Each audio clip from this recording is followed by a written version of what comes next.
வணக்கம் நேர்களே, Apollo hospitals வழங்கும் டாக்டரிடம் கேளுங்கள் நிகழ்ச்சிக்கு உங்களை வரவேற்கும் நான் மனோஜ். உலக அளவில் கிட்டத்தட்ட 325 மில்லியன் மக்கள் கல்லீரல் அலர்ஜியால் பாதிக்கப்பட்டிருக்காங்க. கல்லீரல் சம்பந்தப்பட்ட பல பிரச்சனைகளால் பாதிக்கப்பட்டிருக்காங்க. அது மட்டும் இல்லாமல் உலக அளவில் கிட்டத்தட்ட 1.34 மில்லியன் மக்கள் இந்த கல்லீரல் பிரச்சனையால் உயிரிழந்திருக்காங்க அப்படின்னு சொல்லி WHO ஒரு கருத்து கணிப்பு, இந்த புள்ளி விவரங்கள் தெரிவிக்குது. இந்தியாவை பொறுத்த வரைக்கும் பார்த்துட்டிங்கன்னா 4 கோடி பேருக்கு ஹெப்பாட்டிட்டிஸ் பியும் 60லிருந்து 120 லட்சம் மக்களுக்கு ஹெப்பாட்டிட்டிஸ் சியும் பாதிப்புகள் இருக்கிறதாகவும் அந்த கருத்து கணிப்பில் சொல்லியிருக்கிறாங்க. இதெல்லாம் ஏன் இப்போ சொல்கிறேன் அப்படின்னா, கடந்த சில நாட்களுக்கு முன்னதாக தான் ஹெப்பாட்டிட்டிஸ் டே அனுசரிக்கப்படுது. இதனுடைய மிக முக்கியமான நோக்கமே இந்த ஹெப்பாட்டிட்டிஸால் யாருமே பாதிக்கப்படக்கூடாது. இனி வரக்கூடிய காலங்களில் இந்த ஹெப்பாட்டிட்டிஸ் நோயை, கல்லீரல் சம்பந்தப்பட்ட பல நோய்களும் ஏற்படாமல் எப்படியெல்லாம் தடுக்கலாம், மக்கள் எந்த அளவிற்கு விழிப்புணர்வுகளோடு இருக்கணும் அப்படிங்கிறதுக்காகத்தான் ஒரு விழிப்புணர்வை ஏற்படுத்தக்கூடிய நோக்கத்தில் தான் நம்மளுடைய அப்போலோ ஹாஸ்பிட்டல்ஸ் வழங்கும் டாக்டரிடம் கேளுங்கள் நிகழ்ச்சியில் இன்னைக்கு இந்த ஹெப்பாட்டிட்டிஸ் பற்றின பல சந்தேகங்களுக்கும் தெளிவான விளக்கங்களையும் விடைகளையும் தேட போகிறோம்.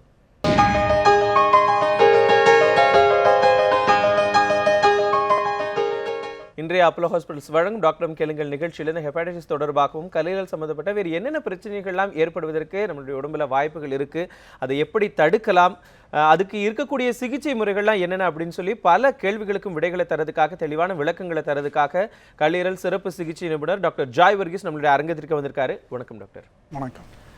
பொதுவாகவே நம்ம உடம்புல இருக்கக்கூடிய உள்ளுறுப்புகளில் ஒரு பெரிய உறுப்பாக இந்த கல்லீரல் பார்க்கப்படுகிறது. அது மட்டும் இல்லாமல் இந்த கல்லீரலினுடைய இந்த செயல்பாடு அப்படிங்கிறது ரொம்ப பெரிய விஷயமா இருக்குது, ஒரு அன்அவாய்டபுளாக இருக்கிறது.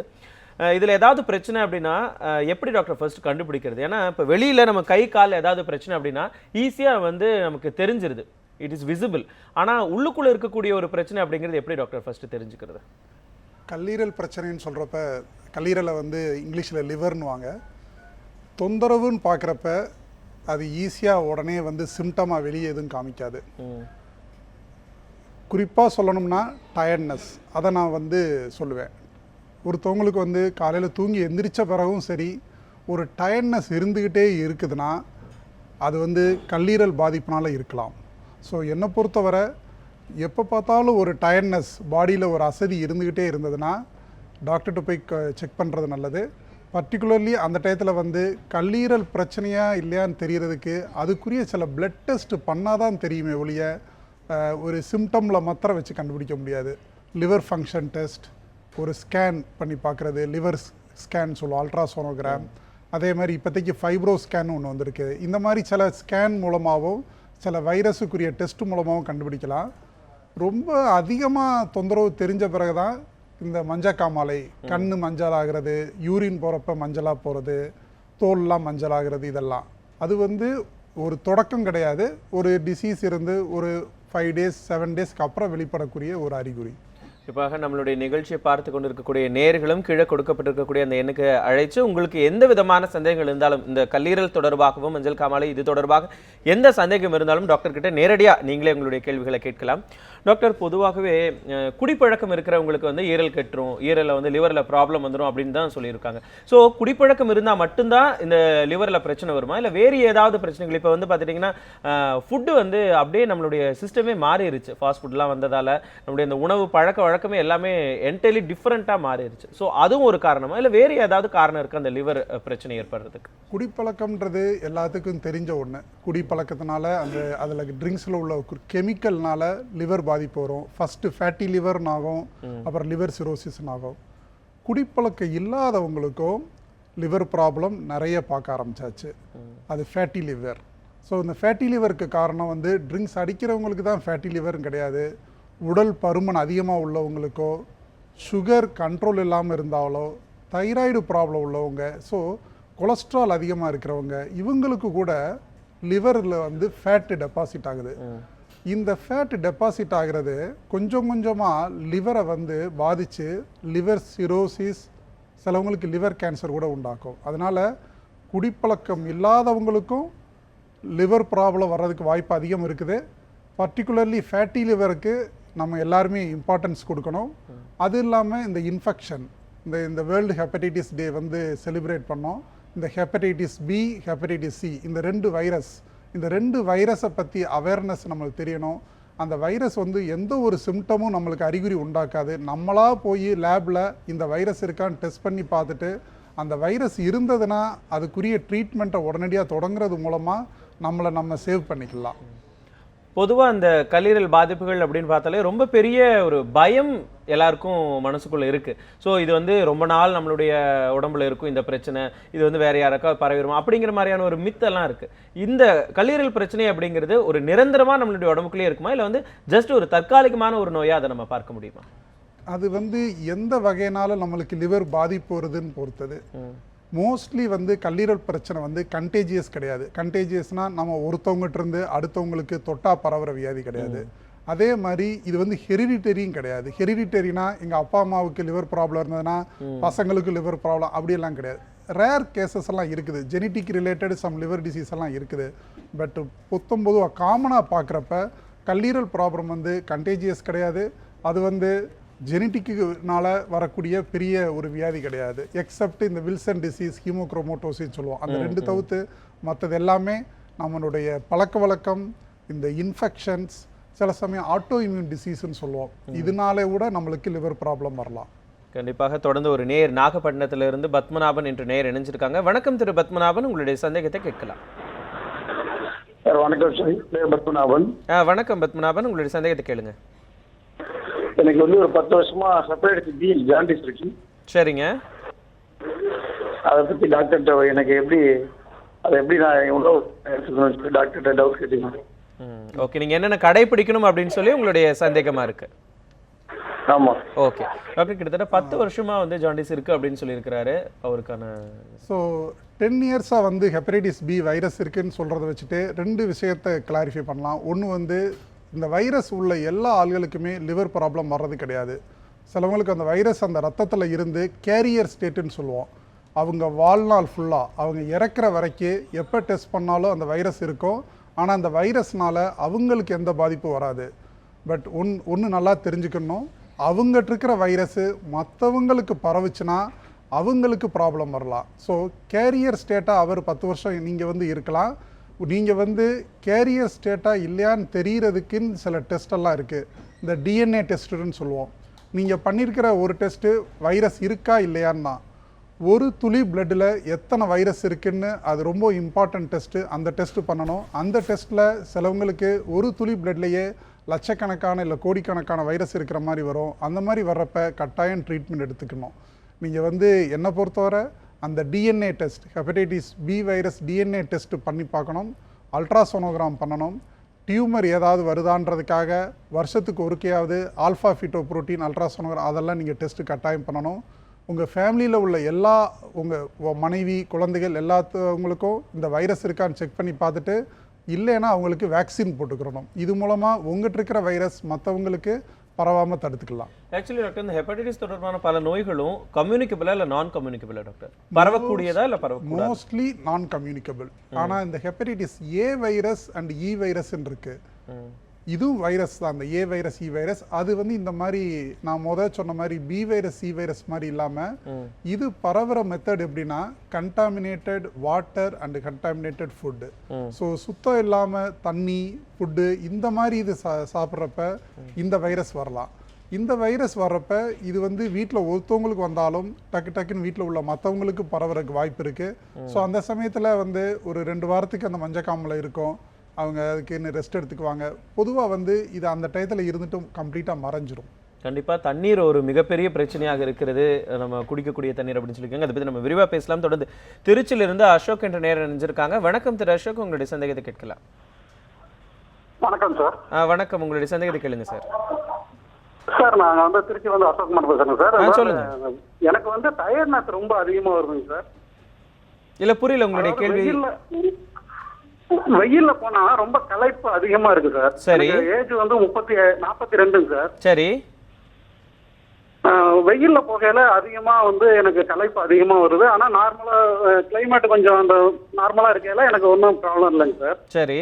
அதே மாதிரி எனக்கு எந்நேரமும் அந்த வேர்வை வந்து முகத்துல வந்துகிட்டே இருக்கு. சரி. உடம்புல எங்கேயுமே வேர்க்க மாட்டேங்குது சார். அதே மாதிரி உப்பு மாதிரி படிஞ்சிருதுங்க சார், மேல் பூரா அப்படியே உப்பு மாதிரி வருதுங்க சார். கண்டிப்பா இன்னைக்கு நம்மளுடைய நிகழ்ச்சி வந்து குறிப்பாக கல்லீரல் தொடர்பான பல சந்தேகங்களுக்கு தான் விடை தேடிக்கிட்டு இருக்கோம். அது எதுவும் தொடர்பு இருக்குமா அப்படின்னு தான் சார். கண்டிப்பா அந்த சந்தேகத்துக்கு டாக்டர் விடை சொல்வார். டயர்ட்னஸ் பற்றி சொல்கிறீங்க. நான் முதல் சொன்ன மாதிரி தூங்கி எந்திரிச்ச பிறகும் நாள் ஃபுல்லாக டயர்ட்னஸ் இருந்ததுன்னா கட்டாயம் அது வியாதியினுடைய அறிகுறியாக இருக்கலாம். என்னை பொறுத்தவரை நீங்கள் ஒரு தடவை ஃபுல் மாஸ்டர் செக்கப், எல்லா blood sugar, cholesterol, liver function test, அந்த வைரஸுக்குரிய hepatitis B and hepatitis C test, இந்த டெஸ்ட்டெல்லாம் பண்ணி பார்க்குறது ரொம்ப நல்லது. டாக்டர், பொதுவாகவே வேறு ஏதாவது பிரச்சனை வந்துட்டு அப்படின்னா, வேறு ஏதாவது அறிகுறி சிம்டம்ஸ் காமிச்சது அப்படின்னாச்சா ஒருவேளை இது லிவர் பிரச்சனையாக இருக்கலாமோ, திடீர்னு ஏதாவது வேறு ஏதாவது இருந்திருக்கும், அவங்க கண்ணில் வந்து மஞ்சளாக இருந்ததுன்னா ஒருவேளை இது வந்து ஜாண்டிஸாக இருக்குமோ அப்படிங்கிற ஒரு சந்தேகம் வரும். இது எப்படி டாக்டர் கிளாரிஃபை பண்ணி பார்த்துக்கிறது? ஃபர்ஸ்ட் நமக்கு தெரியணும் இல்லையா? ஸோ கண்ணு மஞ்சளாக இருந்தாலே லிவர் ப்ராப்ளம்ன்றது கிடையாது. சில டிசீஸ் இருக்குது, அது வேறு ஜெனட்டிக்கலாகவே சிலவங்களுக்கு இருக்கும். கில்பர்ட் டிசீஸ் சிண்ட்ரோம்னு சொல்லுவோம். இவங்களுக்கு வந்து பார்க்குறப்ப அப்பப்போ கண்ணு மஞ்சளாகும். ஸோ என்ன ஆயிடுதுன்னா, நான் பார்க்குற நிறைய மிடில் ஏஜ்டு பசங்க அவங்க வீட்டில் உள்ளவங்களே என்னப்பா அவங்க கண்ணு மஞ்சளாக இருக்குது அப்படின்னு சொல்லிட்டு தேவையில்லாமையே சில நாட்டு மருந்து கொடுக்குறது, உனக்கு மஞ்சக்காமலை இருக்கிறது அப்படின்னு சொல்லி அப்படியே வைக்கிறது. இவங்களா போய் பிளட் டெஸ்ட் பண்ணி பார்த்துக்கிறது. அந்த சமயத்தில் லேப் டு லேப் சின்ன ஒரு வேரியேஷன் இருக்கலாம். அதை வேரியேஷனை வந்து ஒரு பெரிய வியாதி மாதிரி நினச்சி பயந்து இப்படியும் இருக்கிறாங்க, பத்தியமெல்லாம் இருந்துட்டு இருக்காங்க. ஸோ என்னுடைய சஜஷன், உங்களுக்கு கண்ணு மஞ்சளாக இருக்குது, லிவர் ப்ராப்ளமா, பெட்டர் வந்து ஒரு தடவை பக்கத்தில் டாக்டர்கிட்ட போய் ப்ராப்பராக வந்து லிவர் ஃபங்க்ஷன் டெஸ்ட்டும், யூரினில் வந்து பைல் சால்ட், பைல் பிக்மெண்ட் சொல்லுவோம், ஜாண்டிஸ் இருக்கா இல்லையான்னு தெரியறதுக்கு அந்த யூரின் டெஸ்ட்டு, அந்த டெஸ்ட்டு பண்ணுறப்ப 2 டெஸ்ட்டும் நார்மலாக இருந்ததுன்னா தேவையில்லாமல் பயந்துக்கிறதெல்லாம் அவசியமே இல்லை. கண்டிப்பாக இந்த தேவையில்லாத பயம் தான் சில பேர் அவங்களே டாக்டராக நினச்சிக்க வைக்குது. ஒருவேளை நமக்கு இந்த பிரச்சனை இருக்கும், இந்த பிரச்சனை இருக்கும், அதுக்கு இந்த மருந்து சாப்பிடலாம் அப்படின்னு சொல்லி அவங்களே டாக்டரை சில சமயம் மாறிடுவாங்க. ஸோ கண்டிப்பாக நிகழ்ச்சியை பார்த்துருக்கக்கூடிய நேயர்கள், உங்களுக்கு ஏதாவது இது மாதிரி சந்தேகங்கள் இருந்துன்னா கண்டிப்பாக டாக்டரை அணுகி அதுக்கான அந்த டயக்னோசிஸ் எல்லாம் எடுத்துக்கணும். டாக்டர், இந்த ஹெப்படைட்டிஸ் தொடர்பாக இருக்கக்கூடிய இந்த டயக்னோசிஸ் எல்லாம் என்ன டாக்டர்? என்னென்ன விஷயங்கள் எல்லாம் இருக்குது? டெஸ்டிங் எல்லாம் பிளட் டெஸ்ட் இருக்குது, ஸ்கேன் டெஸ்ட் இருக்குது. பிளட் டெஸ்ட்டில் வந்து நான் ரெக்கமெண்ட் பண்ணுறது லிவர் ஃபங்க்ஷன் டெஸ்ட். ஸோ லைஃப்பில் வந்து ஒரு 2 இயர்ஸ் இல்லை 3 இயர்ஸுக்கு ஒருக்கையாவது 40 இயர்ஸுக்கு மேலே உள்ளாருமே ஒருக்கை செக் பண்ணுறது நல்லது. ஏன்னா நம்ம டேஸ் இந்த ஃபேட்டி லிவர் அப்படின்றது நம்ம கண்ட்ரியில் எல்லாத்துக்குமே கூட்டிகிட்டு இருக்கு. நான் வந்து ட்ரிங்க்ஸ் அடிக்கலை அதனால் எனக்கு லிவர் ப்ராப்ளம் வராதுன்ற கான்செப்ட்டு போய் ரொம்ப நாள் ஆச்சு. ஸோ என்னை பொறுத்தவரை அது ஜென்ஸாக இருந்தாலும் சரி, லேடிஸாக இருந்தாலும் சரி, வருஷத்துக்கு ஒருக்க எப்படி நீங்கள் கொலஸ்ட்ராலு, சுகரு, ஹார்ட்டுக்காக எக்கோ இது பண்ணுறீங்களோ அதே சமயம் மாதிரி லிவர் ஃபங்க்ஷன் டெஸ்ட்டு பண்ணி பார்த்துக்கோங்க. நார்மலாக இருந்ததுன்னா சந்தோஷம். சப்போஸ் அப்நார்மாலிட்டி இருந்ததுன்னா அதுக்குரிய டாக்டரை பார்த்துட்டு அதுக்குரிய டேப்லெட் எடுக்கிற மூலமாக கண்டிப்பாக சரி பண்ண முடியும். கண்டிப்பாக இந்த லிவர் ஃபங்க்ஷன் டெஸ்ட்டை பற்றி நம்ம விரிவாக பேசலாம். அதுக்கு முன்னாடி சரவணன் என்ற நேர் சென்னையிலேருந்து நினைஞ்சிருக்காங்க. வணக்கம் திரு சரவணன், உங்களுடைய சந்தேகத்தை கேளுங்க. வணக்கம் சார். வணக்கம் சார். வணக்கம், கேளுங்க உங்களுடைய சந்தேகம். எனக்கு வயசு 36 ஆகுது சார். சரிங்க. எனக்கு லிவர் ஃபேட்டின்னு சொல்றாங்க. ஆக்சுவலாக ரிப்போர்ட் எடுத்து பார்த்தா லிவர் ஃபேட்டி அதிகமாக இருக்கு அப்படி சொல்லியிருக்காங்க. இதுக்கு என்ன மாரி ஃபுட்டுலாம் சாப்பிடணும் சார்? எண்ணெய் பொருள்லாம் தவிர்க்கணுமா? சிக்கன் மட்டன்லாம் சாப்பிடக்கூடாதா? இல்லை எப்படி என்னென்ன ட்ரீட்மெண்ட் எடுக்கும்? கண்டிப்பாக இதுக்கான தெளிவான விளக்கத்தை டாக்டர் சொல்லுவார். சரவணன், தொடர்ந்து நிகழ்ச்சி. நன்றி சார். இவருடைய கொஸ்டினும் ஃபேட்டி லிவர் இருக்குது, நான் என்ன சாப்பிட்லான்னு கேட்குறாரு. இதுலேயும் சில ராங் கான்செப்ட் இருக்குது. கொலஸ்ட்ரால், கொழுப்பு அதிகமாக உள்ளது சாப்பிட்டாதான் எனக்கு ஃபேட்டி லிவர் வருன்றது ஒரு தப்பான ஒரு அபிப்பிராயம். அதில் கொஞ்சம் உண்மை இருக்குது, பட் அது 100% உண்மை கிடையாது. அதிக அளவுக்கு கார்போஹைட்ரேட், அதிக அளவுக்கு இந்த carbohydrate, rice, potato, sweets, snacks இதெல்லாம் சாப்பிட்றப்ப கூட ஒரு லிமிட்டுக்கு மேலே நம்ம பாடியில் அது கொலஸ்ட்ராலாக மாறி அது லிவர்லேயும் டெபாசிட் ஆகும், வேறு எல்லா சின்ன சின்ன வெசல்ஸ் எல்லாத்துலேயும் டெபாசிட் ஆகும். ஸோ ஃபேட்டி லிவர் உள்ளவங்க வந்து என்னென்ன பொருள் அவாய்ட் பண்ணணும் அப்படின்னா, பர்டிகுலர்லி பொட்டேட்டோ, உருளைக்கிழங்கினுடையது, இந்த கிழங்கு வைட்டம் எல்லாமே, ஸ்வீட்ஸ், ஸ்நாக்ஸ், எப்போ பார்த்தாலும் இந்த கடையில் போய் மிக்சரு அது இதுன்னு சாப்பிட்டுட்டு இருக்கிறது, அது இல்லாமல் இந்த ரைஸுன்றது காலையில் இட்லி தோசை, மதிய ரைஸு, நைட்டு இட்லி தோசை, இந்த மாதிரி ஃபுல் அண்ட் ஃபுல் ரைஸை இருக்கிறத அவாய்ட் பண்ணிவிட்டு ரைஸ் எடுத்துக்கோங்க, நிறைய காய்கறி சேர்த்துக்கோங்க. நல்ல நான்வெஜ்ஜில் வந்து ஃபிஷ் டெய்லி சேர்த்துக்கலாம். It is full and full protein. Chicken எடுக்கிறீங்க அப்படின்னா, நான்வெஜ்ஜில் எடுக்கிறீங்கன்னா ஸ்கின் போர்ஷன் இருக்கவே கூடாது. ஸோ அதை வந்து ஒரு ப்ராக்டிஸாக வீட்டில் எல்லாரும் பழக ஆரம்பிச்சிடுங்க. வித்தவுட் ஸ்கின் அந்த சிக்கன். ரெட் மீட், மட்டன், இந்த மாதிரி இதெல்லாம் டெய்லி இதெல்லாம் கிடையாது. Once in a while. So மாதத்துக்கு ஒருக்க வேணாம், இல்லை ஃபங்க்ஷன் போகிறோம் அந்த மாதிரி இடத்துல வேணால் சாப்பிட்டுக்கலாம். Okay doctor. தொடர்ந்து கோவையிலிருந்து துரை என்று நேர் இணைஞ்சிருக்காங்க. வணக்கம் திரு துரை, உங்களுடைய சந்தேகத்தை கேட்கலாம். Sir good morning sir. வணக்கம் சார். இப்போ எனக்கு பார்த்தீங்கன்னா சார் ஃபேட்டி லிவர் சார் ஆக்சுவலா. சரிங்க. 2014 செக் பண்ணும்போது சொல்லி இப்போ திருப்பி செக் பண்ணும் ஃபேட்டி லிவருங்க. ஓகே. எனக்கு என்ன சார், காலையில எழுந்திரிச்சு பார்க்கும்போது என்ன கேஸ் அதிகமாக போகுதுங்க. நைட்டில் பார்த்தீங்கன்னா அந்த மோஷன் போகிற இடத்துல ரொம்ப லிக்விட் மாதிரி வந்துட்டு ஒரு சிப்பு மாதிரி வந்துட்டு இருக்கு சார். லைட்டாக சுற்றி புண்ணாகுது சார். இது அடிக்கடி ஆகிட்டு இருக்கு சார். இந்த ரிப்போர்ட்ல பார்த்தீங்கன்னா ஃபேட்டி லிவர் வந்து சார். மற்ற பிளட் டெஸ்ட் மற்றதெல்லாம் 10 நாள் நார்மல் சொன்னாங்க. இது எதனால வருது சார்? இப்போ அதிகமாக கேஸ் போயிட்டே இருக்கிறது சார். பட் அந்த சுத்தியும் வந்து மோஷன் போகிற இடத்துல புண்ணு ஆகுது சார். லைட்டா லிக்விட் மாதிரி வந்து காலில் பார்த்தீங்கன்னா அந்த துப்பு ரொம்ப அதிகமாக அந்த மாதிரிலாம் வருது. கண்டிப்பாக இப்போ அந்த ஃபேட்டி லிவர் பற்றி தான் டாக்டரும் பேசிட்டு இருக்காரு. தொடர்ந்து நிகழ்ச்சியை பாருங்க மிஸ்டர் துரை. இந்த ஃபேட்டி லிவருக்கும் இவர் சொல்கிற அந்த மோஷன் போகிறப்ப அடிக்கடி லிக்விடாக போகிறதுக்கும் எந்த இதுவுமே கிடையாது, தொடர்பு எதுவும் கிடையாது. அதே மாதிரி வயிற்றில் கேஸ் வர்றது, இது எதுக்குமே ஃபேட்டி லிவருக்கும் சம்மந்தமே கிடையாது. ஃபேட்டி லிவர்ன்றது லிவரில் வந்து கொலஸ்ட்ரால் போய் டெபாசிட் ஆகிறது. பட் நீங்கள் சொல்கிற அந்த குடல் சம்மந்தப்பட்டது எல்லாமே intestine problem, gas acidity problem. So இது வந்து டோட்டலி அசிடிட்டி. சிம்பிளாக நான் அட்வைஸ் பண்ணுவேன், சாப்பிட்டுட்டு உடனே படுத்துறாதீங்க, அவ்வளோதான். ஸோ நைட்டு வந்து ரொம்ப லேட்டாக சாப்பிட்றது, சும்மா ½ அன் ஹவர் டிவியை பார்க்குறது, அதுக்கப்புறம் உடனே போய் படுத்துறது, இது வந்து ரொட்டீன் லைஃப் ஆகிடுது நம்ம டேஸ். ஸோ அதை அவாய்ட் பண்ணாலே கேஸ் இது. ஏன்னா டயர்ட்னஸில் வந்து டே ஃபுல்லாக ஒர்க் பண்ணுறதுனால சாப்பிட்டுட்டு கொஞ்சம் நேரம் பார்த்தோன்னே அசந்து தூங்கிடுறது. ஸோ நார்மலாக ஸ்டொமக்கில் உள்ள ஃபுட்டு வந்து இன்டெஸ்டைன் போகிறதுக்கு 2.5 to 3 hours எடுக்கும். இவங்க டக்குன்னு படுத்துறதுனால மோஸ்ட் ஆஃப் தம் வந்து அந்த ஸ்டொமக்கு அன்டைஜஸ்டட் ஃபுட் பார்ட்டிக்கல் என்ன ஆகுனா ஸ்டொமக்லேயே இருக்கும்.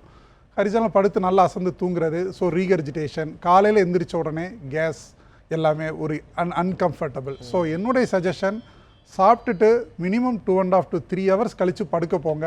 அது நல்ல ஒரு ஹேபிட். அந்த டயத்தில் இந்த மாதிரி கேஸ் ப்ராப்ளமோ இந்த இதெல்லாம் வராது. கண்டிப்பாக இந்த உணவு பழக்க வழக்கங்கள் தான் கல்லீரல் தொடர்பான பல பிரச்சனைகளுக்கும் ஒரு மிக முக்கியமான இன்ஃப்ளூயன்சிங் ஃபேக்டராக இருக்குது அப்படிங்கிறது தான் தெரியுது. தொடர்ந்து கன்னியாகுமரியிலேருந்து அனிதா என்ற நேர் இணைஞ்சிருக்காங்க. வணக்கமா, உங்களுடைய சந்தேகத்தை கேளுங்க. அனிதா, நீங்க இணைப்பில் தான் இருக்கீங்கம்மா, உங்களுடைய சந்தேகத்தை கேளுங்க. ஆமா, இணைப்பில் தான் இருக்கோம் சார். என்னோட பொண்ணு வந்து 4.5 வயசு ஆகுது. சரிங்க. அவளுக்கு வந்து 2 வருஷமாட்டியே வந்து தொடர்ந்து வயிற்று வலியாவே இருந்துட்டு இருந்தது. நிறைய கொண்டு போயிருக்கேன். ஆனா வந்து வயிறு வலி சரியே ஆக மாட்டேங்குது. ஸ்கேன் பண்ணி பார்த்தோம், பிளட் டெஸ்ட் பண்ணி பார்த்தோம். பிளட்ல ஸ்கேன்ல மட்டும் சொன்னாங்க லைட்டா குடல்ல வந்து லைட்டா நெறி கெட்டிருக்கு, அதனால பிரச்சனை இல்லை அப்படின்னு சொன்னாங்க. ஆனா அவங்க மெடிசன் கொடுக்கும்போது சரியாகுது. அடுத்த ஒரு 1 வீக்குக்குள்ள வந்துடும். அந்த மெடிசன் ஸ்டாப் ஆன 1 வீக்குள்ள திருப்பி அந்த குழந்தை வயிற்று வலின்னு தான் சொல்லிட்டே இருப்பா. அதனால எனக்கு கொஞ்சம் கேட்டு சொல்லுங்க டாக்டர். கண்டிப்பாங்கம்மா, நீங்க தொடர்ந்து நிகழ்ச்சியை பாருங்கம்மா. இது 4.5 வயசு சொன்னீங்க இல்லையா, உங்க குழந்தைனுடைய வயசு? 4 வயசு. ஓகே. ஸோ 4 வயசு குழந்தை இந்த மாதிரி திருப்பி வலின்னு சொல்கிறப்ப தரவு எக்ஸாமினேஷன் வேணும். ஸோ என்னை பொறுத்தவரை நீங்கள் ஹையர் சென்டருக்கு, பர்டிகுலர்லி பீடியாட்ரிஷியன், இந்த பீடியாட்ரிக் கேஸ்ட்ரோஎன்ட்ராலஜிஸ்ட், இந்த வயிறு சம்மந்தப்பட்ட இதுக்கெல்லாம் இப்போ தனியாக குழந்தைகளுக்குன்னே தனி டாக்டர்ஸ்லாம் வந்துட்டாங்க. ஸோ அவங்கள அப்ரோச் பண்ணுங்கள். ஸோ அது வந்து குடல் சம்மந்தப்பட்டதா, இந்த நெறி கட்டி இருக்கிறதா ஸ்கேனில் தெரிகிறது லிம்ஃப் நோடுன்னு சொல்லுவோம். ஸோ அந்த மாதிரி இருந்ததுன்னா அதுக்கு ஏதாவது ஒரு இன்ஃபெக்ஷன் காரணமாக இருக்காலாம் டெஸ்ட் பண்ணி பார்க்கணும். ஸோ பீடியாட்ரிக் கேஸ்ட்ரோஎன்ட்ராலஜிஸ்ட்டுன்னு அந்த சிறப்பு மருத்துவர்லாம் இருக்காங்க, அவங்கள அப்ரோச் பண்ணி பார்க்குறது நல்ல விஷயம். டாக்டர், நம்ம முன்னாடி பேசுகிற மாதிரி ஒரு நேர் கூட கேட்டிருந்தாரு, அதிகமாக வந்து நான்வெஜ் சாப்பிட்றதால ஏதாவது பிரச்சனை வருமா? ஏன்னா இது எல்லாருக்குமே ஒரு மிகப்பெரிய ஒரு சந்தேகம் தான். நிறையா நான்வெஜ் பிடிக்கும், பிரியாணி நிறையா பிடிக்கும், கிரில் நிறையா பிடிக்கும், அந்த மாதிரிலாம் சாப்பிட்டோம் அப்படின்னா அது டைரெக்டாக லிவரை வந்து பாதிக்குமா, இல்லை வந்து உள்ளுக்குள்ளே இருக்கக்கூடிய அந்த செரிமான மண்டலத்தை தான் பாதிக்குமா?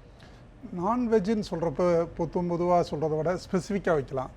ஃபிஷ்ஷு சாப்பிட்றதுனால பெரிய ப்ராப்ளம் கிடையாது.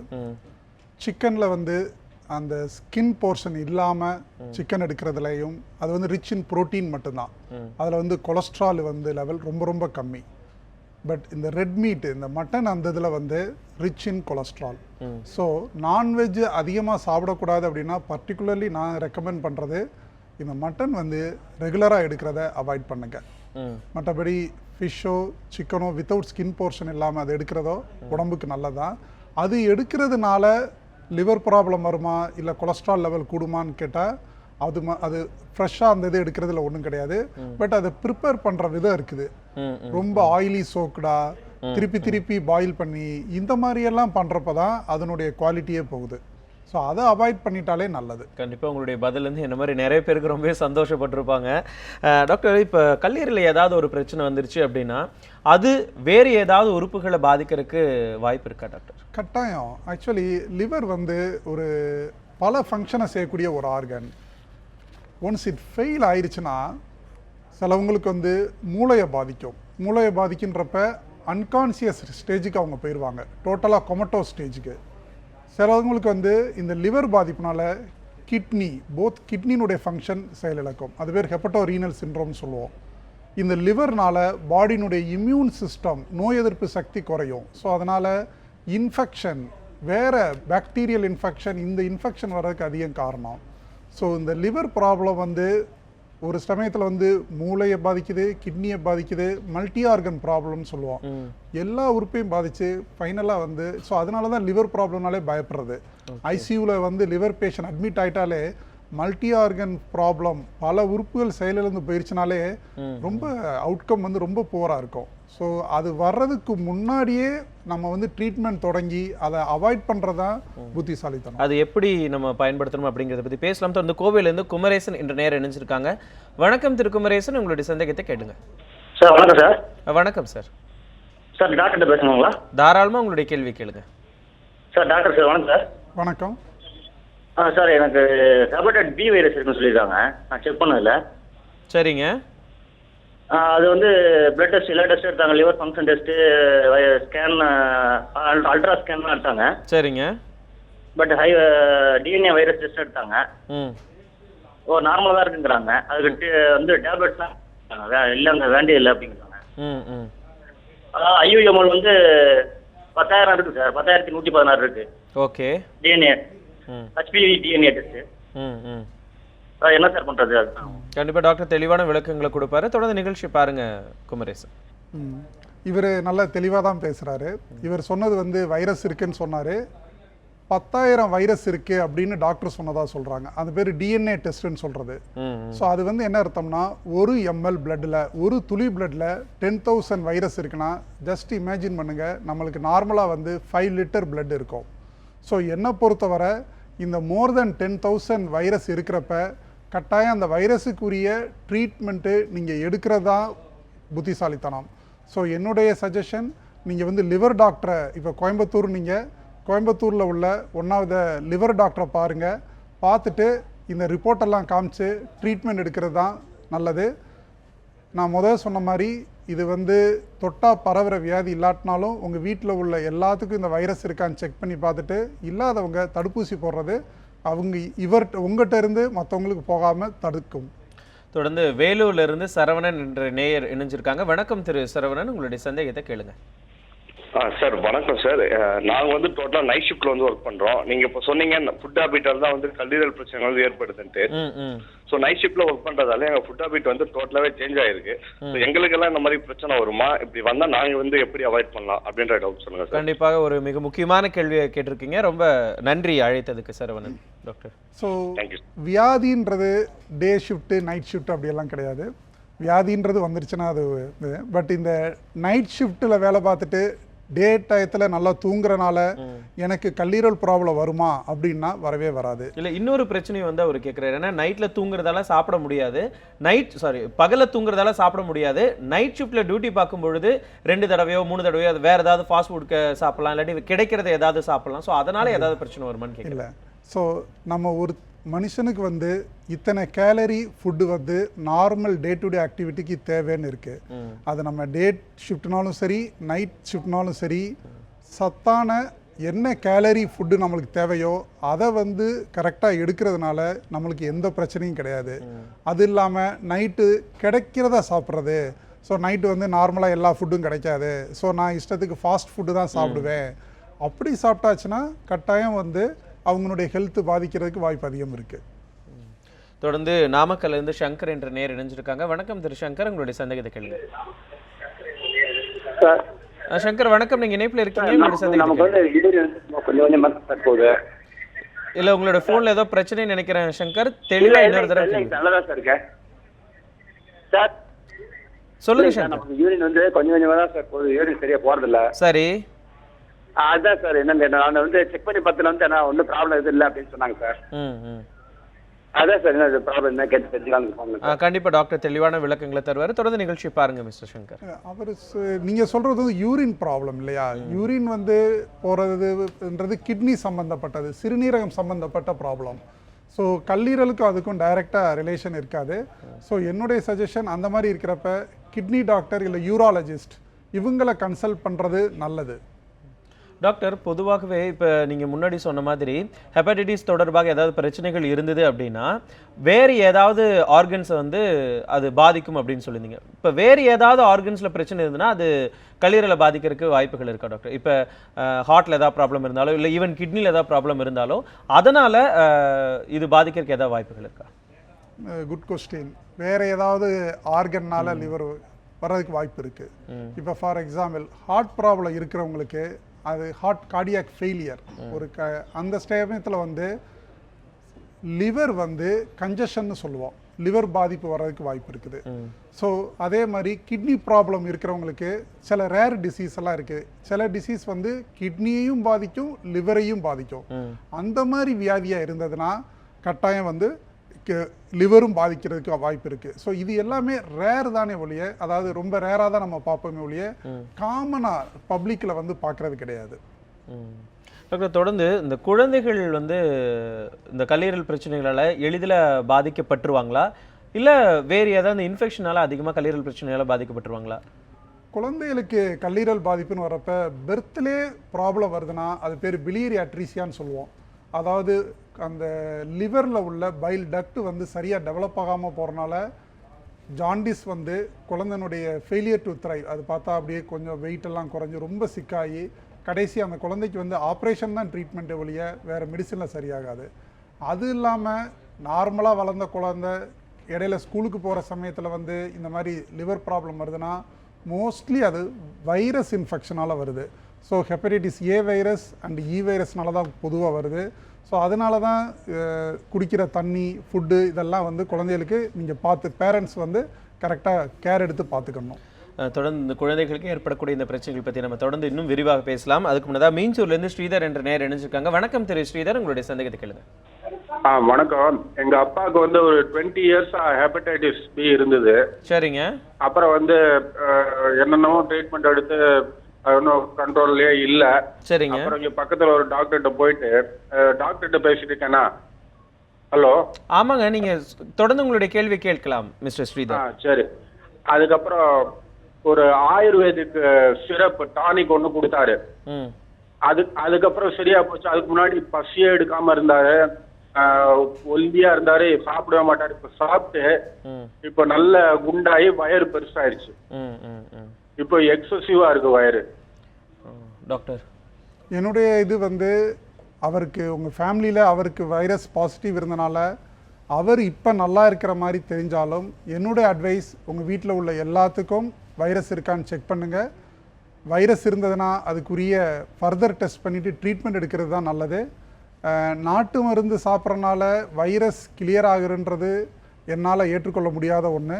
ஏன்னா அந்த மாதிரி பேஷண்ட்ஸ் எதையுமே என்னுடைய இதில் நான் இதுவரை பார்த்ததே கிடையாது. ஸோ அவங்க சொல்கிறாங்க இவங்க சொல்கிறாங்கன்னு நினச்சி நீங்களாகவே உங்களை ஏமாற்றிக்காதீங்க. ஒரு சமயத்தில் வந்து இந்த வைரஸ்னால் லிவர் கேன்சர் வர்றப்ப மோஸ்ட் ஆஃப் தி நான் வெல் எஜுகேட்டட் ஃபேமிலி அவங்களே நான் பார்த்துருக்குறேன். அட்வான்ஸ்டு லிவர் கேன்சரில் வந்துட்டு சார் இவ்வளோ வருஷத்துக்கு முன்னாடியே தெரிஞ்சது கவனிக்காமல் விட்டுட்டோமேன்னு ஃபீல் பண்ணுற ஃபேமிலி தான் பார்த்துருக்கேன். அதே மாதிரி வீட்டில் வந்து ஒருத்தவங்களுக்கு இருந்துட்டு மற்றவங்களுக்கு செக் பண்ண மறந்துட்டு கடைசி ஐயோ என்னுடைய பிரதருக்கும் இது மாதிரி தான் இருந்தது, என் சிஸ்டருக்கு இப்படி தான் இருந்தது, இப்போ எனக்கு இப்படி வந்துருச்சே, அப்புறம் வந்து ரொம்ப பயப்படுறது என் குழந்தைகளுக்கு வந்துடுமா அப்படின்னு. ஸோ இதுக்கு சிம்பிள் வந்து டெஸ்ட் பண்ணி பார்த்துட்டு வேக்சின் போட்டுக்கோங்க. வேக்சின் போடுறது மூலமாக 100% ப்ரொடெக்ஷன், அவங்களுக்கு அந்த வியாதி வராது. கண்டிப்பாக. தொடர்ந்து தஞ்சாவூர்லேருந்து குமார் என்ற நேர் இணைஞ்சிருக்காங்க. வணக்கம் திரு குமார், உங்களுடைய சந்தேகத்தை கேளுங்க. சார் வணக்கம் சார். வணக்கம், உங்களுடைய சந்தேகத்தை கேளுங்க குமார். சார் டாக்டர் சார் வணக்கம் சார். வணக்கம் சார். எனக்கு ட்ரிங்கிங் பழக்கம் இருக்கு, எனக்கு வயசு 40. சரிங்க. என்னோட ஒர்க்ல ஒரு 15 நிமிஷம் முன்னாடி பிலிரூபின் மஞ்சள் அமலன்னு சொல்லிட்டு பிலிரூபின் டெஸ்ட் பண்ண சொன்னாங்க. அப்பையிலேருந்து 2.3 அது வரைக்கும் அப்படியே இருந்துச்சு. அப்போ அப் அண்ட் டவுன் அப்படியே போயிட்டு இருக்கோம். அதனால ஒன்றும் ப்ராப்ளம் இல்லைன்னு சொல்லிட்டாங்க டாக்டருங்க. இப்போ இந்த ட்ரிங்கிங் பழக்கத்தினால எனக்கு இந்த சார் சொன்ன மாதிரி ஹெப்படைட்டிஸ் பி, ஹெப்படைட்டிஸ் சி அது மாதிரி ஏதாச்சும் இருக்குமா? அந்த 1 வீக்கா வந்து எனக்கு முகம் கருத்த மாதிரி இருக்கு. என்னோட வேலை அந்த லைன்ல அலையிறதுனால அது மாதிரியா இல்லை இது மாதிரி ஏதாச்சும் சிம்டம்ஸ் காட்டுமா? ஹெப்படைட்டிஸ் பி, சி அதனால ட்ரிங்கிங் அதிகமாக இருக்கிறதுனால ஏதாவது ப்ராப்ளமா அப்படின்னு? கண்டிப்பாக உங்களுடைய அந்த குடிப்பழக்கத்தை நீங்கள் விட்டுறணும் அப்படின்னு சொல்லி நாங்கள் ஒரு வேண்டுகோளாக கூட வைக்கிறோம் டாக்டர். ஸோ உங்களுக்கு நீங்களே நல்லா சொல்கிறீங்க, உங்களுக்கு ட்ரிங்க்ஸ் பழக்கம் இருக்குது. அது இல்லாமல் உங்களுக்கு இந்த ஹெப்படைட்டிஸ் பி அண்ட் சி வைரஸை பற்றி கூட உங்களுக்கு தெரிஞ்சிருக்கு. என்னுடைய சஜஷன் கம்ப்ளீட்டாக குடியை நிப்பாட்டிட்டு இந்த virus test, B virus C வைரஸ்க்குரிய டெஸ்ட்டும், லிவர் ஃபங்க்ஷன் டெஸ்ட்டு, ஒன்று அல்ட்ராசோனோகிராம், இந்த 4 டெஸ்ட்டு வந்து நீங்கள் உங்கள் ஊரில் தஞ்சாவூர் நீங்கள் அங்கே லேபில் பண்ணுங்கள். ஒரு ஸ்டேஜில் வந்து இந்த ட்ரிங்க்ஸுனால 70% லிவர் பாதித்த பிறகு தான் உங்களுக்கே வந்து எல்லா தொந்தரவும் தெரியும். ஸோ அந்த டைமத்தில் வந்து நான் நேற்று வரை குடிச்சிட்டு இருந்தேனே, எனக்கு நான் நல்லா தானே இருந்தேன், இப்போ திடீர்னு வந்து 70% லிவர் டேமேஜ் ஆகிடுச்சு டாக்டர் நீங்கள் இப்படி சொல்கிறீங்களேன்னு சொல்லக்கூடாது. ஸோ நார்மலாக வந்து சிரோசிஸ் அப்படின்றது பெர்மனன்ட் லிவர் டேமேஜ்.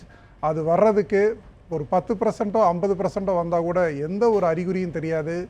லிவரில் 70% வேலை செய்யாமல் போன பிறகு தான் அந்த அறிகுறியே தெரியும். அந்த சமயத்தில் டாக்டர்ஸ் உங்கள்கிட்ட சொல்லுவாங்க உங்களுக்கு 70% லிவர் டேமேஜ் ஆயிடுச்சு, 80% லிவர் டேமேஜ் ஆயிடுச்சுன்னு. அந்த டயத்தில் வந்து ரொம்ப ஃபீல் பண்ணுவீங்க. அப்புறம் சஃபரிங், லைஃப் ஃபுல்லாக வந்து மெடிசின் ஹாஸ்பிட்டல்னு சஃபர் ஆகிட்டு இருப்பீங்க. என்னுடைய சஜஷன் பெட்டர் ட்ரிங்க்ஸை விட்டுட்டு ஃபஸ்ட்டு போய் செக்கப் பண்ணுங்கள்.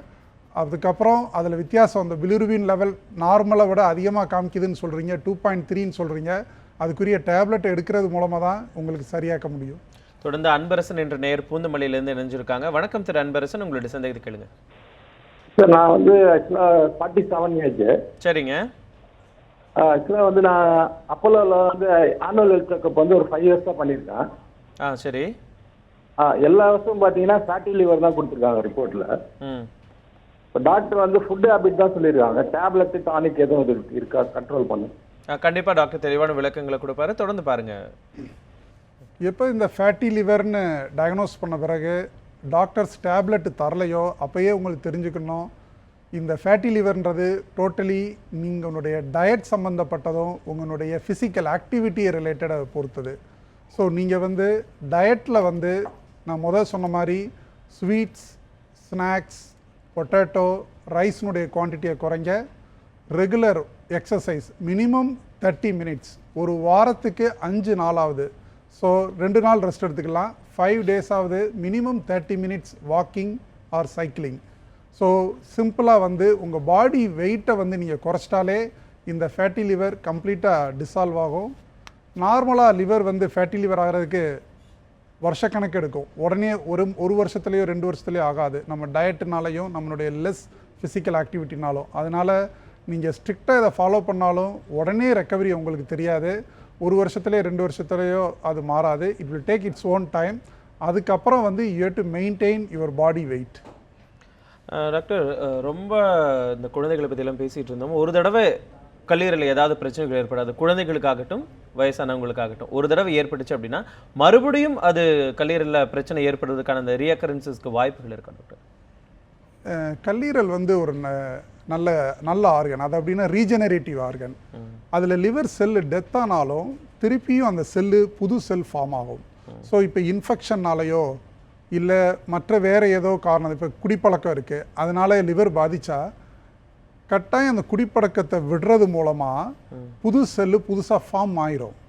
அதுக்கப்புறமா அவங்க திருப்பி குடித்தாதான் லிவர் பாதிப்பு வருமே ஒழிய அதை குடிப்பழக்கத்தை அப்படியே நிப்பாட்டிட்டாங்கன்னா புது செல்லு ரீஃபார்ம் பண்ணி அது வந்து it will take over the job.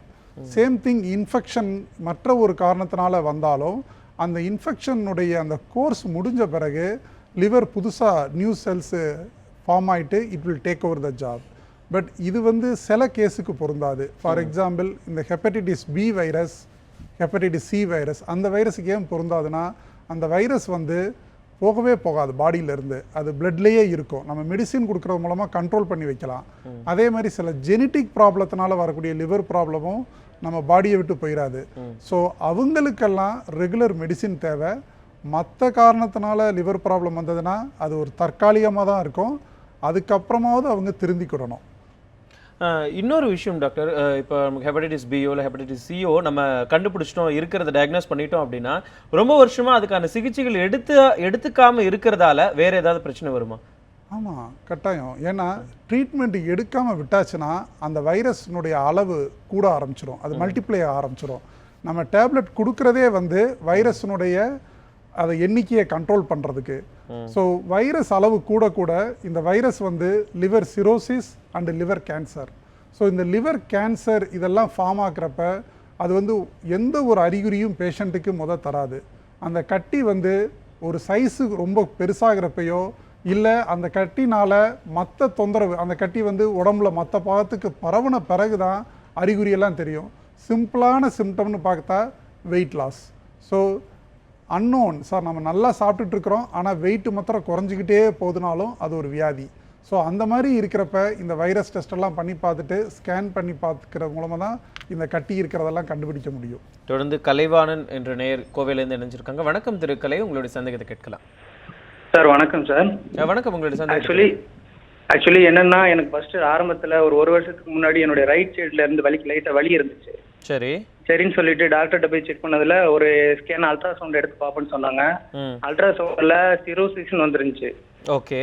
மறுபடியும் எம்ஆர்ஐ செக் பண்ண சொன்னாங்க. எம்ஆர்ஐலையும் மைல்டு சிரோசிஸ் வந்துருச்சு டாக்டர். ஆனா என்னன்னா மறுபடியும் செக் பண்ணி நாங்க ஆக்சுவலி ஃபாரின்ல இருந்தேன், மறுபடியும் இந்தியா வந்து செக் பண்ணேன். மறுபடியும் டாக்டர் சொல்லிட்டாங்க இது வந்து ட்ரீட்டபிள் காஸ் கிடையாது, இது அன்ட்ரீட்டபிள் காஸ். அதாவது என்னன்னா இது என்னன்னே காரணமே தெரியாம வந்திருக்கும். ஏன்னா எனக்கு எந்த குடிப்பழக்கம் கிடையாது சார், எனக்கு எந்த இதுவும் கிடையாது. ஆனா எனக்கு சிரோசிஸ் டாக்டர் சொல்லிட்டாங்க. இப்ப என்னன்னா 6 மாசமா நான் மாத்திரை சாப்பிட சொல்லியிருக்காங்க. 6 மாசம் மாத்திரை சாப்பிட்டுக்கிட்டு இருக்கேன். எல்லா எல்எஃப்டி செக் பண்ணி பார்த்துட்டாங்க, அல்ட்ராசவுண்ட் செக் பண்ணி பார்த்துட்டாங்க, எல்லாமே செக் பண்ணி பார்த்துட்டாங்க. ஆனா எல்லாமே நார்மல் லெவல்ல தான் இருக்கு, எதுவுமே இன்க்ரீஸ் ஆகல. பட் ஆனா அல்ட்ராசவுண்ட்ல சிரோசிஸ், மைல்டு சிரோசிஸ் தான் வருது. டாக்டர் சொன்னாங்க லிவர் மேல ஓடக்கூடிய ரத்த குழாய்கள்ல சின்ன சின்ன இது இருந்தா கூட சிரோசிஸ் தான் வரும், அதனால இது பாதிப்புலாம் ஒன்றும் கிடையாது, கண்ட்ரோல்லே வச்சுக்கணும், கூட்டம் மட்டும் கரெக்டா எடுத்துக்கங்கன்னு சொல்லியிருக்காங்க டாக்டர். கண்டிப்பா நீங்க இதை பத்தி பயப்பட தேவையில்லை. இது இருக்கணுமா? அதான் டாக்டர் கேட்கணும், மாத்திரை வாழ்க்கை பூரா சாப்பிட்டுட்டே இருக்கணுமா இல்ல இதுக்கு ஏதாவது ட்ரீட்மெண்ட் இருக்கா அப்படிங்கிற மாதிரி கேட்கறாங்க. கண்டிப்பா இதை பத்தி நீங்க முதல்ல பயப்பட தேவையில்லை, இதுக்கான தெளிவான விளக்கத்தை டாக்டர் தருவார். டாக்டர், லிவர் சிரோசிஸ் அப்படின்னாலே பெர்மனன்ட் செல் டெத், லிவர் செல் டெத்துன்னு அர்த்தம். அதுக்கு காரணம் வந்து இந்த ட்ரிங்க்ஸு, வைரஸு எக்ஸட்ரா இருக்குது. பட் உங்களை பொறுத்தவரை இருக்கிற எல்லா டெஸ்ட்டும் டாக்டர்ஸ் பண்ணி பார்த்துட்டு இது எந்த காரணம், எதனால உங்களுக்கு லிவர் சிரோசிஸ் வரல அப்படின்னு சொன்னாங்கன்னா இதுக்கு வந்து நாங்கள் மெடிக்கல் டேர்ம் சொல்கிறது கிரிப்டோஜெனிக் அப்படின்னு சொல்லுவோம். Cryptogenic liver cirrhosis. லிவர் சிரோசிஸ்ன்னு ஆன பிறகு நாங்கள் அதை 3 கிரேட் பண்ணுவோம். A grade, B grade, C grade. A கிரேட்னா லிவர் சிரோசிஸில் தொடக்கம், பி கிரேட்ன்றது கூடுதல், சின்றது ரொம்ப ரொம்ப கூடுதல். ஸோ நீங்கள் நல்லா இருக்குது, இப்போ ஃபிசிக்கலாக நல்லா இருக்கிறனால இது வந்து ஏ கிரேடாக இருக்கலாம். இது வந்து என்னுடைய கெஸ்ஸு தான். பட் நீங்கள் இப்போ நல்லா ஃபிசிக்கல் எல்எஃப்டி நார்மலாக இருக்குன்றீங்க, நல்லா இருக்கீங்கனால அந்த சிரோசிஸில் ஏ கிரேடை சார்ந்தவராக இருக்கலாம். என்னைக்கு இந்த லிவர் சிரோசிஸ் வந்து ஏ கிரேட்லேருந்து பி கிரேடோ சி கிரேடோ போகுதோ அன்னைக்கு வந்து உங்களுக்கு நிறைய சிம்டம்ஸ், ப்ராப்ளம் தெரிய தொடங்கும். பொதுவாக வந்து கால் வீக்கம் வர தொடங்கும், வயிறு வீக்கம் வர தொடங்கும், இந்த மாதிரி எல்லாம். ஸோ என்னுடைய சஜஷன், டாக்டரை வந்து 3 மாதத்துக்கு ஒருக்கையாவது பார்க்கணும். அவங்க இப்போ என்னென்ன மெடிசின் எழுதி கொடுத்துருக்காங்களோ அதை ரெகுலராக சாப்பிட்டுட்டே வரணும். ஸோ இப்படியே போகிறப்ப பொதுவாக வந்து 60% ஆஃப் த இண்டிவிஜுவலுக்கு வந்து இந்த ஏ கிரேட்லேயே அவங்க லைஃப் லாங் நம்ம வந்து கொண்டு போக முடியும். ஆனால் சிலவங்களுக்கு என்ன தான் மெடிசின் கொடுத்தாலும் பி கிரேடோ சி கிரேடோ போயிடும். அந்த ஒரு ஸ்டேஜ் போகிறப்ப டிரான்ஸ்பிளான்ட் தான் ட்ரீட்மெண்ட் ஆப்ஷனே வெளியே, மெடிசின் கிடையாது. டாக்டர், பொதுவாக நம்ம பெரியவங்களுக்கு வந்து ஏதாவது பிரச்சனை வந்துருச்சு, கல்லீரல் தொடர்பாக பிரச்சனை வந்துச்சுன்னா அது சிகிச்சை முறைகளில் வந்து நம்ம குணப்படுத்தலாம். அது குணப்படுத்துறதுக்கு பல்வேறு வகைகள் இருக்குது. ஆனால் குழந்தை வயிற்றுக்குள்ளே இருக்கும் பொழுது கர்ப்ப காலங்களில் அந்த பெண்களுக்கு, கருவுற்று இருக்கக்கூடிய அந்த பெண்ணுக்கு ஏதாவது ஜாண்டிஸ் வந்துருச்சுனாலோ இல்லை கல்லீரல் தொடர்பான ஏதாவது பிரச்சனை வந்துருச்சுனாலோ அது வந்து குழந்தைக்கு பருவதற்கான வாய்ப்புகள் இருக்கா? கட்டாயம். ஆக்சுவலி மாசமாக இருக்கிறப்ப ஜாண்டிஸ் வந்தாலே அது கொஞ்சம் சீரியஸான ப்ராப்ளம். அந்த ஜாண்டிஸினுடைய சிவியாரிட்டியை வந்து நாங்கள் அசஸ் பண்ணுவோம். ஒரு லிமிட் இருக்குது, அந்த லிமிட் வரனா நம்ம மெடிசின் கொடுத்து ஓரளவு கொண்டு போக முடியும். ஒரு லிமிட்டுக்கு மேலே போயிடுச்சுன்னா உடனடியாக குழந்தைய வந்து வெளியே எடுத்தாகணும். இல்லைன்னா அது மதருக்கும் கெடுதி, உயிருக்கு ஆபத்து, பேபிக்கும் ஆபத்து. ஸோ அதில் வந்து சில டைப்ஸ் இருக்குது, அதெல்லாம் மெடிக்கல் டெர்மினாலஜி.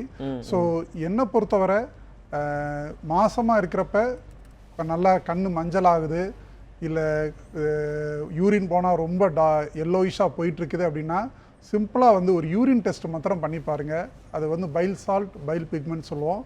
பாசிட்டிவ் வந்துருச்சுன்னா உடனே உங்கள் லேடி டாக்டர்கிட்ட சொல்லி ஆகணும்.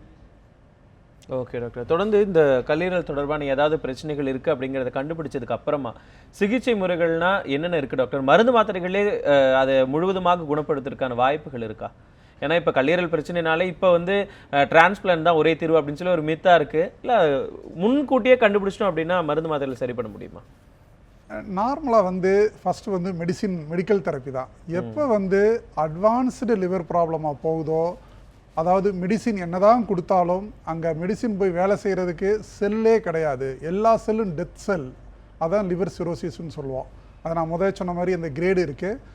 தொடக்கம் ஏ கிரேடுனா மெடிசின்லேயே நம்ம மேனேஜ் பண்ண முடியும். எப்போ வந்து பி கிரேடோ சி கிரேடோ அந்த ஒரு ஸ்டேஜ், இந்த கிரேடிங் எப்படி ஃபாலோ பண்ணோம்னா பேஷண்ட்டுடைய blood report, patient physical examination, அவங்களுடைய ஸ்கேன் ரிப்போர்ட்டு, இதெல்லாம் வச்சு தான் நம்ம கிரேடு கால்குலேஷன் பண்ணுவோம். ஸோ அந்த ஒரு கிரேடுக்கு மேலே போன பிறகு என்னதான் மெடிசின் கொடுத்தாலும் அந்த டயத்தில் வந்து மெடிசின் போய் ஆக்ட் பண்ணுற செல்லினுடைய அளவு நார்மல் வயபிள் செல்னு பார்க்குறப்ப 10%ஓ 20%ஓ தான் இருக்கும். அந்த 10 or 20% செல்லை வச்சுட்டு ரிமைனிங் 80% டெத் செல்லை வந்து உடைய வேலையை எடுத்து வச்சு பண்ணுறது கஷ்டம். ஸோ எப்பயுமே ஒரு வியாதி வராமல் தடுக்கிறது ரொம்ப ரொம்ப புத்திசாலித்தனம். வந்த பிறகு தொடக்கத்திலே ட்ரீட்மெண்ட் பண்ணுறது ரெண்டாவது வகை. எதுவுமே பண்ணியும் இல்லை எதை பற்றியும் கேர் இல்லாமல் கடைசி அட்வான்ஸ்டு ஸ்டேஜ் போன பிறகு தான் இந்த லிவர் டிரான்ஸ்பிளான்ட் அப்படின்றது. ஸோ லிவர் டிரான்ஸ்பிளான்ட்றது, நம்ம லிவர் டிரான்ஸ்பிளான்ட் பற்றி தொடர்ந்து பேசலாம் டாக்டர். தொடர்ந்து டெல்லியிலிருந்து ராஜாராம் என்று நேர் இணைஞ்சிருக்காங்க. வணக்கம் திரு ராஜாராம், உங்களுடைய சந்தேகத்தை கேட்கலாம். சார் வணக்கம் sir, Rajaram from Delhi sir. சொல்லுங்க சார். லாஸ்ட் இயர் டெஸ்ட் பண்ணப்ப fatty infiltration of liver grade 2 வந்துச்சு. ஓகே. அதுக்கு வந்து டாக்டர் வந்து கொலஸ்ட்ரால் டேப்லெட் தான் கொடுத்தாங்க டெல்லியில. ஓகே. இதை சாப்பிட்டாலே சரியாயிடும். சுகர் கொஞ்சம் இருக்கு, வாக்கிங் போகணும்னு கொஞ்சம் ஆல்கஹால் பழக்கமும் இருக்கு. அதனால இது எப்படி இந்த கிரேட் 2ன்னு போட்டிருக்கு, இதனால ஏதாவது ப்ராப்ளம் வருமா? ஃபர்தர் ஏதாவது கிரேட் அப்டேட் ஆகிட்டு இருக்குமான்னு கேட்குறேன். கண்டிப்பாக எங்களுடைய ஒரு வேண்டுகோள், முதல்ல உங்களுடைய குடிப்பழக்கத்தை விட்டுருங்க, அதுதான் ஒரு முதல் வேண்டுகோளாக கூட வைக்கலாம். தொடர்ந்து டாக்டர் தெளிவான விளக்கத்தை சொல்லுவார். ஸோ உங்களுடைய ஸ்கேன் ரிப்போர்ட்டில் கிரேடு 2ன்னு தந்திருக்காங்க. இது ஒவ்வொருத்தவங்களும் கொஞ்சம், சிலவங்க கிரேடு 1ன்னு தருவாங்க, கிரேடு 2, கிரேட் 3, கிரேட் 4 வரை இருக்குது. ஸோ அது வந்து அந்த ஃபேட்டினுடைய குவான்டிஃபிகேஷனை வச்சு இன்டைரக்டினுடைய ஒரு மெஷர்மெண்ட்டு. ஸோ கிரேடு 2ன்றது இப்போதைக்கு ஓகே, பட் ஆனால் இதுவே கொஞ்சம் கொஞ்சம் அப்படியே கூடி போகிறப்ப கிரேடு 4 ஆகும். அதுக்கப்புறம் லிவர் சிரோசிஸ் அந்த ஸ்டேஜுக்கு போயிடும். என்னுடைய சஜஷன், வெயிட்டை குறைங்க. நார்மலாக வெயிட்டு எப்படி கால்குலேஷன் பண்ணுறதுன்றது ஐடியல் பாடி வெயிட்டுன்னு சொல்லுவோம். ஹைட் மைனஸ் 100 அதுன்றது ஒரு ஃபார்முலா. ஃபார் எக்ஸாம்பிள், இப்போ என்னுடைய ஹைட் வந்து 180 சென்டிமீட்டர் அப்படின்னா என்னுடைய ஐடியல் பாடி வெயிட் எவ்வளோ இருக்கணும்னா 180 மைனஸ் 100, தட் மீன்ஸ் 80. ஸோ என்னுடைய பாடி வெயிட் வந்து 80 கிலோ இருக்கணும். இது வந்து நீங்கள் சிம்பிளாக எல்லாருமே நீங்கள் அப்ளை பண்ணி பாருங்கள். உங்களுடைய ஹைட்டு என்னென்னு சென்டிமீட்டரில் வச்சுட்டு அதிலிருந்து 100 வச்சு கழிச்சிட்டு பாக்கி வர்ற நம்பர் தான் உங்கள் பாடி வெயிட்டாக இருக்கணும். அதுதான் ஐடியல் பாடி வெயிட். அப்படி இருக்கிறப்ப உங்களுக்கு வந்து ஃபேட்டி லிவர் வரவே வராது. யாருக்கு வந்து ஐடியல் பாடி வெயிட்டை விட கூடுதல் பாடி வெயிட் இருக்குதோ அப்படின்னா என்ன அர்த்தம்னா அவங்க எக்ஸ்ட்ரா கேலரி ஃபுட்டு ஒரு நாளைக்கு இவ்வளோதான் தேவைன்னா அதுக்கு அதிகமாகவே அவங்கள அறியாமல் சாப்பிட்டுக்கிட்டே இருக்கிறது. ஸோ அதனால தான் அந்த எக்ஸ்ட்ரா கேலரி வந்து ஃபேட்டாக டெபாசிட் ஆகிட்டு ஃபேட்டி லிவர் சிரோசிஸ்ன்னு ஆகுது. ஸோ என்னுடைய சஜஷன், உங்களுடைய ஐடியல் பாடி வெயிட் என்னன்னு நீங்கள் இன்றைக்கி கால்குலேட் பண்ணிவிட்டு அதை ரீச் பண்ணுறதுக்கு ரெகுலர் வாக்கிங் அண்ட் டயட்டை நீங்கள் ஃபாலோ பண்ணுங்கள். தொடர்ந்து ஜெயபாண்டி என்ற நேயர் உசிலம்பட்டிலேருந்து இணைஞ்சிருக்காங்க. வணக்கம் திரு ஜெயபாண்டி, உங்களுடைய சந்தேகத்தை கேளுங்க. வணக்கம் சார். வணக்கங்க, உங்களுடைய சந்தேகத்தை கேளுங்க. நான் எனக்கு 20 வருஷமா பிடிப்பழக்கம் இருக்கு சார். சரிங்க. கல்லீரல் வருஷத்துக்கு 3 தடவை ஸ்கேன் எடுப்பேன். அதில் கல்லீரல் வீக்கமாக இருக்குண்டாங்க. அதை Q52 என்ற டேப்லெட் சாப்பிடுங்க. நான் 20 வருஷமா ஒரு நாளைக்கு 2 டேப்லெட் சாப்பிட்டு வரேன். உடம்புல மொத்த செல்லு வந்து 10,500 இருக்குண்டாங்க. மஞ்சள் காமாலே 0.8 இருக்குண்டாங்க. இதே மாத்திரை தொடர்ந்து சாப்பிடலாமா? டெய்லி வந்து காலையில் 1 மணி நேரம், சாயந்தரம் 6 மணி நேரம் வாக்கிங் போறேன். உடல் எடை வந்து 56 கிலோ. இவ்வளவு பிரச்சனைகள் இருக்குன்னு தெரிஞ்சும் நீங்க இன்னும் உங்களுடைய குடிப்பழக்கத்தை தொடர்ந்துகிட்டு இருக்கீங்களா? இல்லை சார், இப்போ விட்டேன். மிக்க நன்றி, நல்லதும் கூட. ஸோ ட்ரிங்க்ஸை நீங்கள் நிப்பாட்டிட்டதுன்னு சொன்னது ரொம்ப சந்தோஷமான விஷயம். ஸோ எப்போ நீங்கள் ட்ரிங்க்ஸை நிப்பாட்டிட்டீங்களோ அந்த பிலிருபின் 0.8ன்னு சொன்னீங்க, உங்களுக்கு லிவர் ப்ராப்ளம் வர்றதுக்குரிய வாய்ப்பு வந்து ரொம்ப ரொம்ப ரேர். அதனால் நீங்கள் தைரியமாக இருக்கலாம், உங்களுக்கு லிவர் ப்ராப்ளம் வந்துடாது. டாக்டர், நம்ம இதுக்கு முன்னாடி பேசிட்டு லிவர் டிரான்ஸ்பிளான்டேஷனை பற்றி பேசிட்டு இருந்தோம் டாக்டர். லிவர் டிரான்ஸ்பிளான்டேஷன் எப்போ பண்ணணும், எப்போ வந்து அதுக்கு ரொம்ப அவசியம் டாக்டர்? ஸோ எப்போ வந்து பண்ணணும் அப்படின்றப்ப 2 காரணம் சொல்லுவேன். ஒன்று வந்து அக்யூட் லிவர் ஃபெயிலியர்னு சொல்லுவாங்க. ஸோ லிவர் வந்து சடனாக அதனுடைய செல்னுடைய ஃபங்க்ஷன் எல்லாமே லாஸ்ட் பண்ணுறது. ஸோ இந்த கண்டிஷன் வந்து கொஞ்சம் ரேர் தான், இது வந்து காமனாக நம்ம பார்க்குறது கிடையாது. ஸோ அந்த அக்யூட் லிவர் ஃபெயிலியரில் வந்து லிவர் டிரான்ஸ்பிளான்ட் தான் அதுக்கு ட்ரீட்மெண்ட்டை வெளியே மெடிக்கல் ட்ரீட்மெண்ட் பண்ணுறது மூலமாக சர்வைவல் கொடுக்கறது 10%லேருந்து 20% கொடுக்க முடியும். மீதி 80% of the people will die without liver transplant. Second வந்து சிரோசிஸ். ஸோ அந்த லிவர் சிரோசிஸ்ன்றதும் நான் சொன்ன மாதிரி advanced liver cirrhosis B grade or C grade, இது இப்போல்லாம் அந்த கால்குலேஷன் ஒன்று இருக்குது, மெல்டு ஸ்கோர்னு, இது கூகுள்லேயே அவைலபிள். ஸோ அந்த கால்குலேஷன் பார்த்துட்டு டாக்டர்ஸ் வந்து அந்த பேஷண்ட்டுக்கு லிவர் டிரான்ஸ்பிளான்ட் கட்டாயம் தேவையான அசஸ் பண்ணுவாங்க. எப்போ அந்த கால்குலேஷன் பண்ணிவிட்டு டாக்டர் வந்து அவருக்கு டிரான்ஸ்பிளான்ட் தேவைன்னு சொல்கிறாங்களோ அந்த சமயத்தில் டிரான்ஸ்பிளான்ட் ஒன்று தான் அவங்களுக்கு லைஃப் சேவிங் மெத்தடே ஒழிய மற்ற மெடிசின் மூலமாக லைஃப்பை கொஞ்சம் ப்ரொலாங் பண்ண முடியுமே ஒழிய கம்ப்ளீட் க்யூர் தர முடியாது. டிரான்ஸ்பிளான்ட்னு சொல்கிறது கெட்டுப்போன ஃபுல் லிவரை வெளியே எடுத்துகிட்டு நார்மல் லிவரை வைக்கிறது. ஸோ சில சமயம் இந்த இறந்து போனப்போ அவங்க தானமாக தர லிவரை உபயோகப்படுத்துவோம். சில சமயத்தில் வந்து ஃபேமிலி மெம்பரே ஹாஃப் ஆஃப் த லிவரை கொடுப்பாங்க. ஸோ லிவருக்கு ஒரு நல்ல ஒரு நேச்சர் என்னென்னா வித்தின் 1 மந்த் நம்ம என்ன தான் ஹாஃப் எடுத்தாலும் ஸோ 1 மந்தில் வந்து அந்த ஹாஃப் வந்து 100% ஆகிடுது. ஸோ கொடுத்தவங்களுக்கு உள்ள இது 50% 100 ஆகும், வாங்கினவங்களுக்குள்ள 50 100 ஆகும். ஸோ அப்படி ஒரு ப்ராப்பர்ட்டி இருக்கிறனால அந்த மாதிரியும் டிரான்ஸ்பிளான்ட் பண்ண முடியும். 3வது காரணம் வந்து லிவர் கேன்சர்னு சொல்லுவேன். எல்லா லிவர் கேன்சருக்கும் டிரான்ஸ்பிளான்ட் வந்து ட்ரீட்மெண்ட் கிடையவே கிடையாது. சில வகையான லிவர் கேன்சருக்கு அது கொஞ்சம் ஒரு தொடக்கத்திலே இருக்கிறவங்களுக்கு இந்த லிவர் டிரான்ஸ்பிளான்ட் பண்ணுறது மூலமாக கம்ப்ளீட்டாக வந்து அந்த வியாதியை க்யூர் பண்ண முடியும். ஸோ அதனால் லிவர் கேன்சர் வந்துட்டாலே லைஃப் முடிஞ்சிருச்சுன்னு அர்த்தம் கிடையாது. கரெக்டாக டாக்டரை பார்த்துட்டு செக் பண்ணுற மூலமாக அவங்க சஜஷனை ஃபாலோ பண்ணலாம். இந்த டிரான்ஸ்பிளான்ட் பண்ணினதுக்கு அப்புறமா எந்த அளவுக்கு அதீத கவனத்தோடு இருக்கணும் டாக்டர்? ஸோ சாதாரணமான நம்மளுடைய லைஃப்பை லீட் பண்ணலாமா? கட்டாயம். டிரான்ஸ்பிளான்ட் பண்ணுறதே நார்மல் குவாலிட்டி ஆஃப் லைஃப்பை கொடுக்குறதுக்கு தான். ஸோ அவருக்கு சர்ஜரிக்கு முன்னாடி அவர் என்ன ஜாபு பார்த்தாரோ அதே ஜாபு தான் டிரான்ஸ்பிளான்ட் பண்ண பிறகும் பார்க்கலாம் அவங்க. ஸோ இப்போ வந்து ஆனால் அது வந்து இமீடியட்டாக கிடையாது. ஒரு 3 months வரைக்கும் நாங்கள் வந்து நிறைய மெடிசின் கொடுப்போம், அவங்கள நார்மல் ஜாபுக்கு அட்வைஸ் பண்ண மாட்டோம். 3 monthsக்கு அப்புறம் வந்து அவங்க என்னென்ன ஜாபு பார்த்தாங்களோ அந்த ஜாபு வந்து அவங்க கண்டினியூஸாக பண்ணலாம், அதில் எந்த ஒரு தடங்களும் கிடையாது. டாக்டர், பொதுவாகவே ஒரு பிரச்சனை வந்துட்டா அதுக்கப்புறமா அதுக்கான தீர்வை தேடுறதுக்கு பதிலாக அந்த பிரச்சனையை வராமல் எப்படி பாதுகாக்கிறது அப்படிங்கிறது தான் ஒரு புத்திசாலித்தனம். ஸோ கல்லீரலில் பிரச்சனையே வராமல் இருக்கணும் அப்படின்னா என்னென்ன பண்ணணும் டாக்டர், கொஞ்சம் சுருக்கமாக? கல்லீரலில் எனக்கு பிரச்சனையே வரக்கூடாது அப்படின்னா நம்பர் 1 ட்ரிங்க்ஸ் அடிக்கிற பழக்கம் இருந்தால் கம்ப்ளீட்டாக அதை விடுறது நல்லது. நம்பர் 2 நம்மளுடைய பாடி வெயிட்டை வந்து ஐடியல் பாடி வெயிட் என்னன்னு நம்மளுக்கு நான் தெரிஞ்சுட்டு அந்த பாடி வெயிட்டை நம்ம மெயின்டைன் பண்ணணும். அது எதுக்குன்னா ஃபேட்டி லிவர் வராமல் இருக்கிறதுக்காக தான்.